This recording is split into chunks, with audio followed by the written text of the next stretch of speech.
पूरा देश लोकसभा के दृष्टिकोण से अगर हम लोग देखें तो यह 543 भागों में बटा हुआ है, ताकि लोगों का सुविधा हो सके, जीने में लोगों को सुविधा हो सके, और जहाँ जो कोई भी दिक्कत हो तो ये 543 जो एमपी हैं उनकी सुविधाओं पर ध्यान देकर के उसके समाधान का प्रयास करें। और ये संजोग की बात है कि यही 554 देसी रियासत भी था, और वही 554 के जगह पर आज 543 लोकसभा का क्षेत्र है। एक समानता है, इसके पीछे कोई हमको नहीं लगता है कि कोई अंदरूनी साजिश हो सकता है।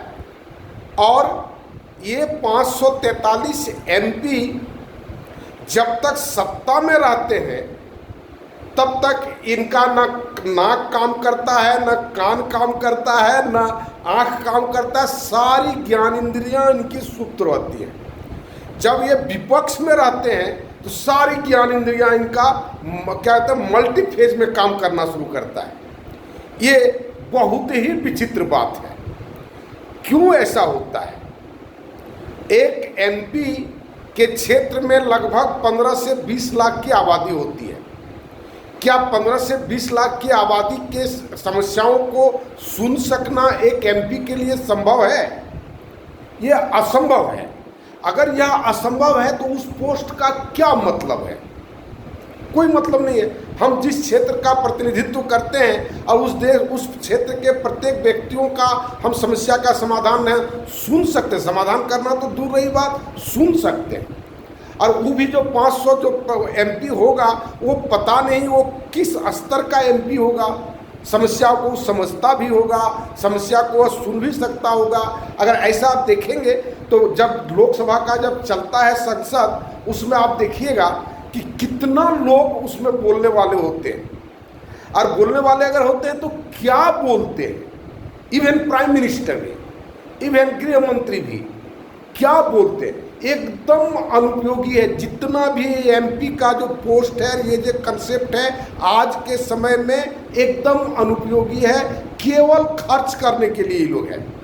पैसा तो पूरे देश की आबादी का पैसा पॉकेट से कट करके जमा होता है। एक केंद्र में जमा होता है, दूसरा राज्य में जमा होता है। उसके बाद जितना एमएलए और एमपी होते हैं उस पैसे को कैसे निकालें और कैसे बंदर बांट करके खा जाए, किसकी मदद से? ये जो एक्सक्यूशन में बैठे हुए हैं, जितना ऑफिसर्स है, जितना ब्यूरोक्रेट है, और ब्यूरोक्रेट का सबका ऑफिस के बाद सब ऑफिस, उसके बाद उसका हेल्पर, इसके बाद उसका दलाल।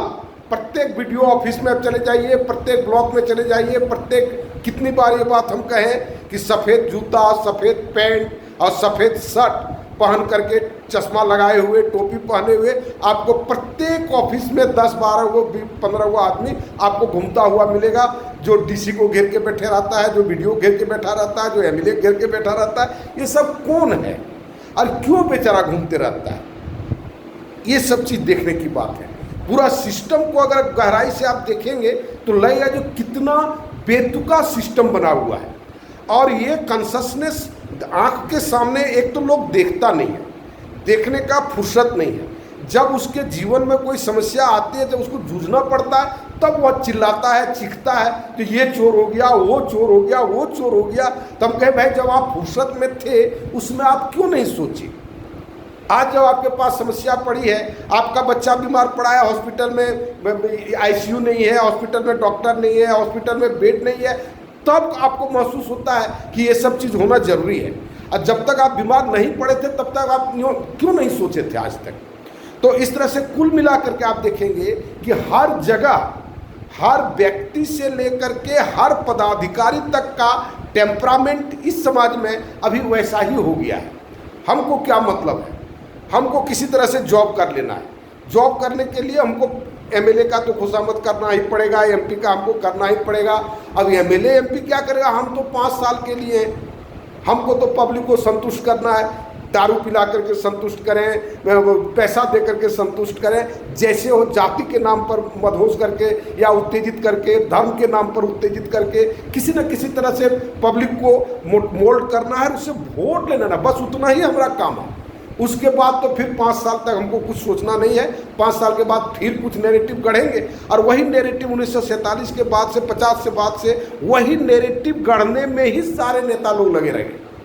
कुछ शुरुआती वर्षों में, कुछ शुरुआती पंचवर्षीय योजनाओं में कुछ काम होता था, बाकी पंचवर्षीय योजनाओं में, पंचवर्षीय तो आज तक तो किसी के मुंह में आप सुनते भी नहीं होंगे, ये चर्चा भी नहीं होगा, पता नहीं वो टर्मिनोलॉजी आज है या नहीं है, ये हमको पता नहीं है। चूँकि हम नहीं चक्कर लगाते हैं, हमको जनरल दिखाई जो पड़ता है उस पर हम बात करते हैं। तो इस तरह से बहुत सारी समस्याओं का निदान व्यक्तियों की गैर जिम्मेवारी है और सिस्टम का फेल्यूर है। सिस्टम बेमतलब का सिस्टम है।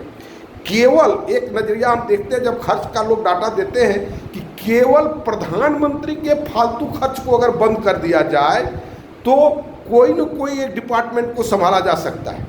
अगर प्राइम मिनिस्टर और राष्ट्रपति ये 2 व्यक्ति के खर्च को अगर सीमित किया जाए तो हमको लगता है कि शिक्षा फ्री हो सकती है। पूरा असेंबली के खर्च को अगर सीमित कर दिया जाए या असेंबली को इस ढंग से बना दिया जाए कि उसके खर्च की आवश्यकता ही ना हो, तो हमको लगता है कि बहुत सारा सेक्शन है जिसमें हमको कोई पैसा देने की आवश्यकता नहीं होगी। तो इसका उपाय माई न्यू सोशल सिस्टम। हमारे यहाँ भी एमपी का कंसेप्ट है, प्रतिनिधित्व का कंसेप्ट है, एमपी का कंसेप्ट नहीं है, लेकिन बिना खर्च का है।